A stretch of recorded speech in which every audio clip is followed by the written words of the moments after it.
മകരവിളക്ക് മഹോത്സവത്തോടനുബന്ധിച്ച് തീർത്ഥാടകർക്ക് സൗകര്യപ്രദമായ യാത്ര ഉറപ്പാക്കുന്നതിന് 1000 ബസ്സുകൾ സർവീസിനായി ഒരുക്കിയിട്ടുണ്ടെന്ന് KSRTC അധികൃതർ അറിയിച്ചു.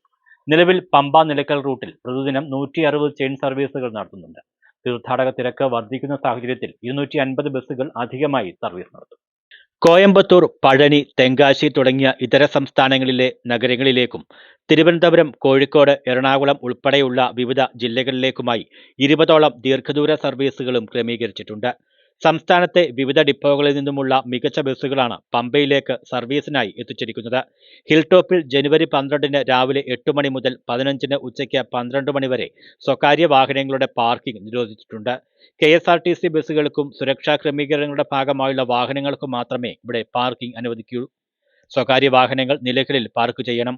മകരജ്യോതി ദർശനം കഴിഞ്ഞ ഭക്തർ തിരിച്ചെത്തുന്നതോടെ പമ്പയിൽ നിന്ന് നിലയ്ക്കലിലേക്ക് KSRTC ചെയിൻ സർവീസ് നടത്തും. നിലയ്ക്കലിൽ 290 കണ്ടക്ടർമാരും 310 ഡ്രൈവർമാരും ഡ്യൂട്ടിക്കുണ്ട്.